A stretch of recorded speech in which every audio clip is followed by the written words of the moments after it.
Өдрийн мэнд хүргэе. 2025 оны үед бол тавар буюу түүхийн эдийн зах зээл дээр бас нэлээд өндөр өсөлт үзүүлсэн. За тэр дунд алт, зис, мөнгөний ханш бол түүхэн дээд ханшаа шинжилсэн онцлог жил байлаа. За энэхүү чартан дээр харагдж байгаагаар шар металл буюу алтны ханш бол 50-с дээш хувиар өссөн. Дэлхийн бүх хөрөнгийн зах зээлийн өсөлтөөс давсан өсөлт байлаа. 2025 онд геополитик болон худалдааны тарифтай холбоотойгоор хүмүүс илүү аюулгүй хөрөнгө оруулалт хайж шар металл буюу алт руу хөрөнгө оруулалтаа огцом нэмэгдүүлснээр ийхүү алтны үн бол 2025 оны сар тутам түүхэн дээд ханшаа шинжилсэн онцлог жил байлаа.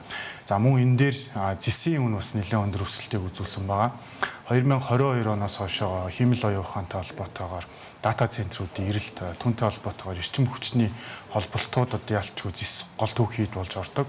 За үнийгээ дагаа цаашдаа ч гэсэн зисийн ханш өсөх хандлагатай гэдэг үндсэн дээр 2025 онд бол зис болон алт өндөр үеийн өсөлтийг үзүүлсэн байна. 2025 онд алтны үн өссөн гол онцлог үйл явдал юу байв гэхээр мэдээж Дональд Трамп ерөнхийлөгчийн бусад улсууд ногдуулсан худалдааны тариф, за хоёрдугаарт нь ойрхит орондын мөргөлдөөн, Ирак, Израиль, за Хамас бүлэглэлтэй холбоотой зэвсэгт мөргөлдөөнүүд, за мөн дээрээс нь төв банкнуудын алт худалдаа авалт түүхэн дээд ханшаар нэмэгдсэн.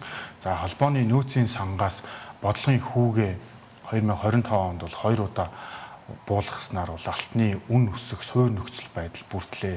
За мөн дээрээс нь сүүлийн саруудад бол Америкийн томоохон индекс багтж байгаа технологийн компаниудын хит их өндөр үнэлгээ нь хөрөнгө оруулагчдын санааг зовоож илүү хамгаалалтын хөрөнгө оруулалт буюу алтанд хөрөнгө оруулах суурь нөхцөл байдлыг бол бүрдүүлсэн байна. За алтны хувьд бол 2025 оны он эхэлж байхад нэг 2800-аас 900 доллараар арилжаалагч байсан бол яг өнөөдрийн байдлаар 4300 орчим долларт бол арилжаалагч байна. За мөн олон улсын зах зээлд бол нүүрсний үн 2025 онд бол харьцангуй доктортой. За нэг 100-аас 130 орчим долларын хооронд арилжaalагдсан жил байлаа. 2022 оноос хойш Орос Украиний дайн гарсан үүнтэй холбоотойгоор Оросоос нийлүүлж байгаа хэмжээний нийлүүлэлт тасалдах аюултай болсон учраас 22-оос 23 онд бол нүүрс бол түүхэн дээд ханшаа шинжилээд 400 орчим доллараар арилжаалагч байсан бол сүүлийн жилүүдэд бол яг өнөөдрийн байдлаар бол 96 доллартай арилжаалагч байна. За цаашдын нүүрсний үнийн төсөөлөл бол ерөнхийдөө нүүрсний эрэлттэйгээ шууд хамааралтай, мөн нөгөө талаараа бас нийлүүлэлттэй хамааралтай. Нүүрс нийлүүлж байгаа томоохон улс орнуудын хувьд бол ерөнхийдөө нийлүүлэлтэд танах, за нүүрснийхээ үнийг энэ түвшин дээрээ доктортой байх зорилтыг бол хадгалж байгаа. За 2026 онд алт болон зис дээр Bloomberg болон бусад томоохон санхүүгийн байгууллагуудын гаргасан ханшийн таамаглалыг та бүхэнд харуулж байна. За алтны ханш бол 2025 оны 12 сарын байдлаар бол 4000 ам доллароос дээш арилжаалагч байна. За эх жилүүдэд ерөнхийдөө эх 26 онд бол энэ үннээсээ доогоор арилжаалагдахгүйгээр энэ үн дээрээ арилжаалагдах боломжтой гэж ихэнх банк санхүүгийн байгууллагуудын судалгаанд бол гаргасан байгаа. За 27 оноос бол харин геополитикийн нөхцөл байдал мөн дээрээс нь худалдааны хорцтмал асуудлууд намжснаар бол алтны үн буцаад бага зэрэг унах, тэгээд 3500-аас 3700-ийн хооронд бол тогтворжих төлөвтэй байна. За харин зэсийн хувьд өсөлтөө эх жилүүдэд ч гэсэн хадгалагдахаар төлөвлөж байна.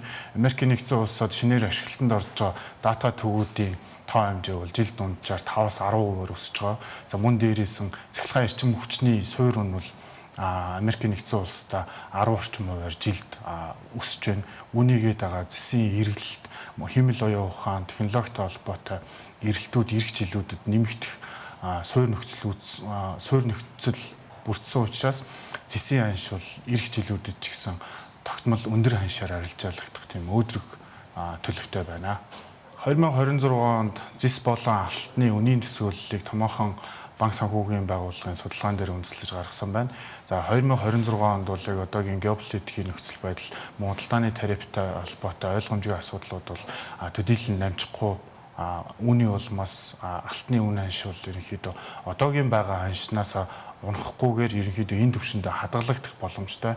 За мөн бага зэргийн өсөлт үзүүлэх боломжтой гэсэн хүлээлттэй байгаа бол 27 оноос эхлээд алтны үн ханш бол бага зэрэг сулраад тогтворжих төлөвтэй байна. За харин зэсийн хувьд бол Америкийн нэгдсэн улс болон бусад улс орнуудын технологитой холбоотой дата центруудын эрэлттэй холбоотойгоор засгийн ханшуул эх жилүүд ч гэсэн өндөр үнийн түвшинд бол арилжаалагдах боломжтой харагдаж байна. За тэгэхээр хөрөнгө оруулалт хийж байгаа харилцагч нар, хөрөнгө оруулагч нар маань байвал ерөнхийдөө эдгээр хоёр бүтээгдэхүүнээр хөрөнгө оруулалтыг бол 26 онд бол илүү оновчтой хөрөнгө оруулалт байхаар байна.